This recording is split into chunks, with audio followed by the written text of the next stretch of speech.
Good morning, students.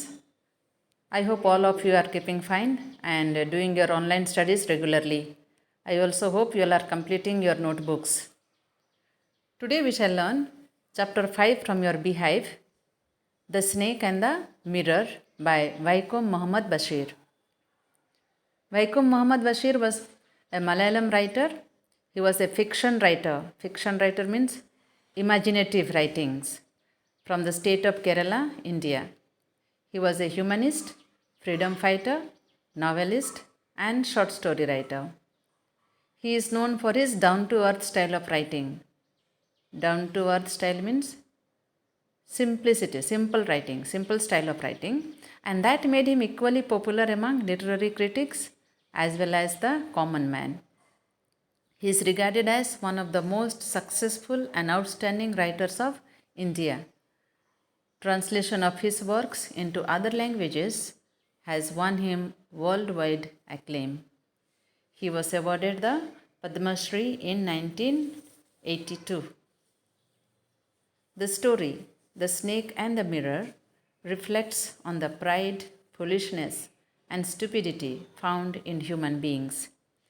As human beings, we should not try to overestimate ourselves.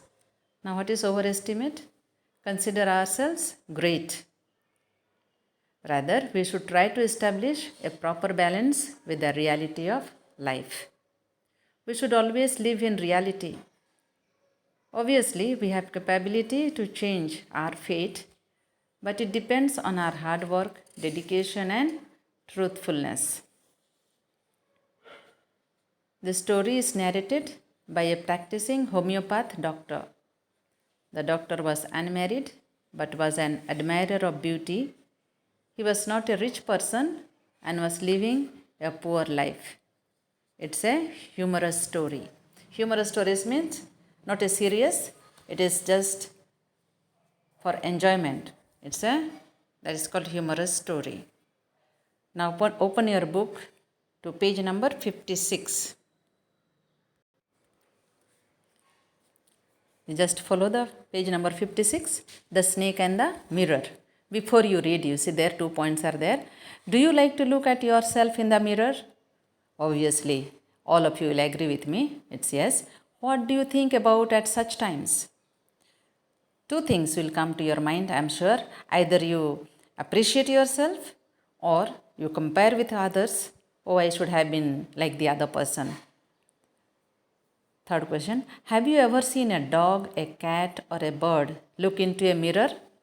At least I have seen the bird looking into the mirror. Not sure with the dogs and other animals and cats, but birds surely. What do you think it sees? What do you think it sees? It will see their own image. They will admire their beauty. That's all. Now read this humorous story about a doctor, a snake, and a mirror. As the title says, The Snake and the Mirror is something to do with the snake and the mirror. There will be snake looking at its own image in the mirror. First paragraph, just follow. Has a snake ever coiled itself round any part of your body? A full-blooded cobra? All of us fell silent. The question came from the homeopath. The topic came up when we were discussing snakes. We listened attentively as the doctor continued with his tale. You see here, it's experience of a doctor, a homeopath, is telling the story to his friends. You see, he begins with, has a snake ever coiled itself around any part of your body? Coil itself means wrap around, either climbed on your body. And that also full-blooded cobra. Full-blooded cobra means poisonous, the poisonous and angry cobra. And naturally, the friends, those who were listening, they fell silent. Even to listen to the name of cobra, they were afraid. And that question was asked from whom? From a homeopath doctor. Homeopath means what? The doctor practicing the homeopathic medicine. You have the allopathy, homeopathy doctors, and so this doctor was a homeopath doctor. The topic came when they were discussing about the snakes. Naturally, in the friend circle, they might have brought out this topic on snake, and they listened attentively, very carefully, to the doctor. He continued with his tale. Tale means his story. Tale is story. It was a hot summer night. Now the doctor starts telling the story, and the entire thing is the story. Towards the end only again they will ask back the question to the doctor. Okay. It was a hot summer night, about 10 o'clock. I had my meal at the restaurant and returned to my room. I heard a noise from above as I opened the door. The sound was a familiar one. Familiar one? It was nothing, no strange. Okay, he was used to some sound. One could say that the rats and I shared the room. I took out my box of matches and lighted the kerosene lamp on the table. So around 10 o'clock night, he had meal in the restaurant, not in the house. And so remember, he was an unmarried doctor, and he came room and he heard some sound, but it was a familiar, nothing new, because in his house lots of rats were there. It was a rented house, rented room, so it was full of rats, and so he thought it was a rat, and so he took out the matchbox and lighted the kerosene lamp on the table. There was no electricity. Second paragraph. It's very easy. I hope you are understanding. The house was not electrified. Okay, no electricity was there. It was a small rented room. I told you already. I had just set up medical practice, and my earnings were meager. Meager means very less, small in quantity. He was not a famous doctor. He had just finished his study, and he had set up a medical practice and hired a small room. I had about 60 rupees in my suitcase. Can you imagine, only 60 rupees? Along with some shirts and dhotis. I also possessed one solitary black coat which I was then wearing. Solitary, just one black coat he was having, to which he was wearing. There are no other. Possess means to have it. So he was a not well-to-do doctor, just he was practicing. Yes, he has started his medicine to practice. Third, I took off my black coat, only one he was having, remember, he took off means taken out from his what he was wearing, white shirt and not so white vest, and hung them up. I opened the two windows in the room. It was an outer room with one wall facing the open yard. It had a tiled roof with long supporting gables that rested on the beam over the wall. There was no ceiling. There was a regular traffic of rats to and from the beam. I made my bed and pulled it close to the wall. I lay down, but I could not sleep. I got up and went out to the veranda for a little air, but the wind god seemed to have taken time off. You see the room. How is this room? In the picture in your textbook you will find there what is gable there. One word they have explained. That is upper part of a wall, below a sloping roof. This kind of houses you will find in the villages, in the rural area. And so what he did, he took off the black coat, he took out the shirt, he took out his white vest, and he hanged them. Just it was a summer night, you remember that. And opened the windows, and the room was, one wall was facing the open yard, and so he opened it just to get some cool breeze. And it has the tiled roof. It is not a concrete roof, tiled, many houses are with the tiles. Okay, so it was a tiled roof supporting gables. Gables means upper part of a wall below a sloping roof. You see the picture there and you will understand. And there was no ceiling. And there was a regular traffic of rats. Here regular traffic means rats were moving to and fro from the beam of the house. And so what he did, he pulled his bed, he pulled it close to the wall to get some air, and just he lay down but couldn't sleep because it was very hot. Remember, no fan.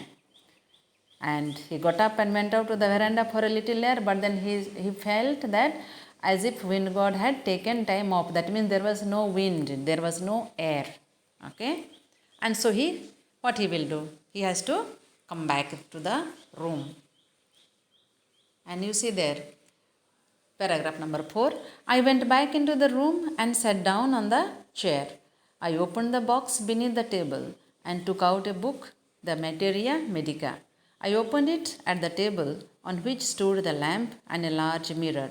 A small comb lay beside the mirror.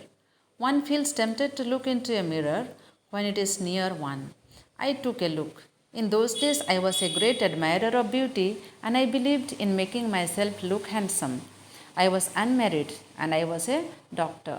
I felt I had to make my presence felt. I picked up the comb and ran it through my hair and adjusted the parting so that it looked straight and neat. Again, I heard the sound from above. You see, he went back to the room, sat down on the chair, opened the box beneath the table, took out the book, and what the book name was? Materia Medica. That is material on medicine, Materia Medica. Okay, and then he took out the opened the book and at the table and which stood the lamp. There was a lamp and a large mirror.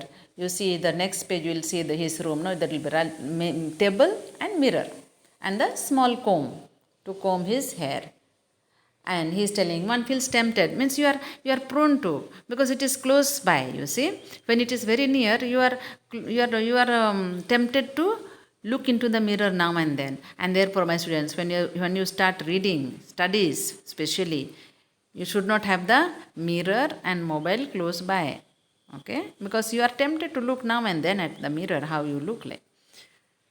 I took a look, he says. He looked at himself and he says, those days I was a great admirer of beauty and to make myself look handsome. Remember, he was a bachelor, he was unmarried, he was admirer of beauty. So now and then looking at himself and he wanted to look himself handsome. He's telling, no, I was unmarried and I was a doctor. And I felt I have to make my presence felt. Means I have to impress people. And so he picked up the comb, combed his hair and adjusted the parting. The hair, no, two parts he made to look straight and neat. And again he heard the sound from above. But he wasn't frightened because it was a regular sound he would hear every now and then. And so he thought it was a snake. Paragraph number 5. I took a close look at my face in the mirror. I made an important decision. I would shave daily and grow a thin moustache to look more handsome. I was after all a bachelor and a doctor. I looked into the mirror and smiled. It was an attractive smile. I made another earth-shaking decision. I would always keep that attractive smile on my face to look more handsome. I was after all a bachelor and a doctor too on top of it. Again came that noise from above. Third time he is hearing the noise. You see, he took the close look at the face in the mirror and made an important decision. What decision he makes? The first decision he makes was he would shave daily and to grow thin moustache.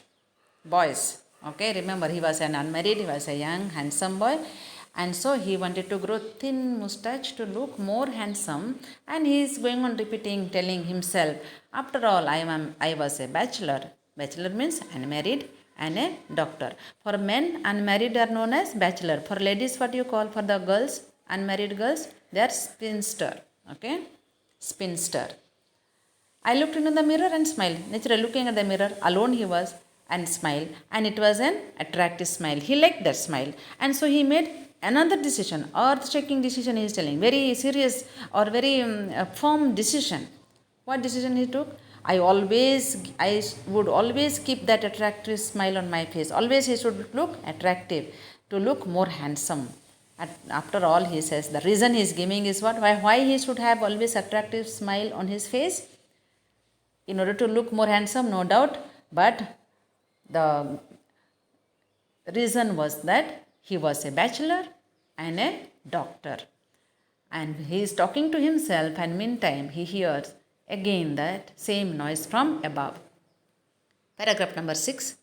I got up, paced up and down the room. Pace up and down means moving up and down. He got up. He was sitting and looking at himself. He was admiring and now he started moving. Then another lovely thought struck me. See, third thought coming to him.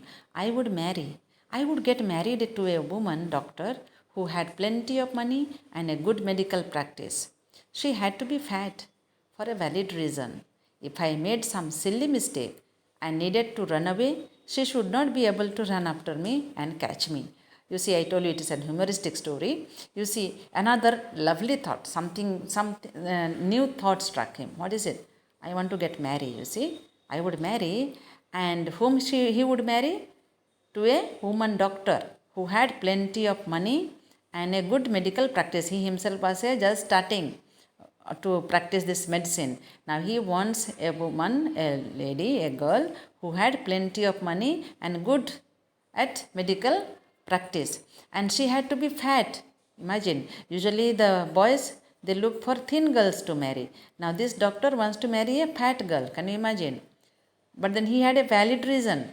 Okay, what reason? Because if I made some silly mistake, if I make, and I need to run away because they will fight, no, husband and wife, then she should not be able to run after me and catch me. Can you imagine? These are all silly things, and it's only for a what you call.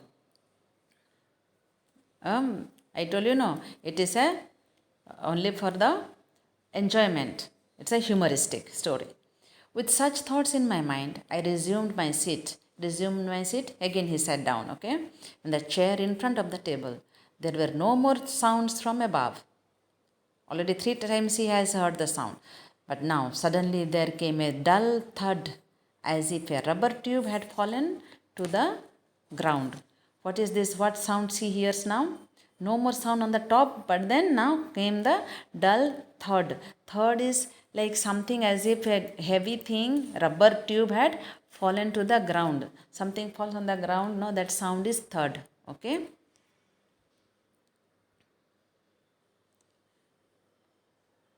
Surely, nothing to worry about. Even so, I thought I would turn around and take a look. No sooner had I turned than a fat snake wriggled over the back of the chair and landed on my shoulder. The snake's landing on me and my turning were simultaneous. You see what happened now? Nothing to worry about, he told himself. He spoke to himself, nothing to worry about. But even then, he said, let me look what is there. Understood? So he turned back to take a look. But as soon as, you see, no sooner had I, as soon as. Okay, replace with no sooner, as soon as. So immediately as she turned behind, there he sees what? A fat snake wriggled over the back of the chair. Wriggled, coiled itself, okay, on the back of the chair that he was sitting, and landed on my shoulder. It just came on the shoulder. Try to imagine you are sitting on the chair and he looked behind. As he is looking there, the snake is on the chair and then it is just landing on his shoulder. You imagine, even if to listen, you will get shivering. The snake's landing on me and my turning were simultaneous. That means same time, just as he looked back and the snake climbing on him, on his shoulder, was simultaneous, means same time. Looking back and snake on his shoulder. How frightful, how fearful it would have been. Even to listen to such story is a fearful one. Remember that. Paragraph number 7. I didn't jump. I didn't tremble. I didn't cry out. There was no time to do any such thing. The snake slithered along my shoulder and coiled round my left arm above the elbow. The hood was spread out and its head was hardly 3 or 4 inches from my face. You see what happened? Did not jump. There was no time to jump. And thank God he did not jump. Otherwise, what would have happened? The snake would have stung. Did not tremble. Trembling means shivering, shaking. Didn't tremble. Didn't cry out. Did not shout. Because there was no time to do such thing. The snake slithered along my shoulder. You see, came to the shoulder. It slithered. Slithered is moving now along the shoulder and coiled around my left arm above the elbow. Coiled means wrapped itself. So there was no way to escape from the snake. The hood was spread out and its head was hardly 3 or 4 inches from my face. You try to imagine a snake is sitting and coiled around your left shoulder and the hood is out. Hood means the head part of the snake, and it's just 3 to 4 inches from the face. It's very scary. It would not be correct to say merely that I say there holding my breath, just holding breath like as if a dead person. I was turned to stone. Stone means very stiff, but my mind was very active. The door opened into darkness. Door was opened, remember, because it was very hot. The room was surrounded by darkness. In the light of the lamp, I sat there like a stone image in the flesh. He could not move. He was like a stone. He was very stiff. Okay? He was very much frightened.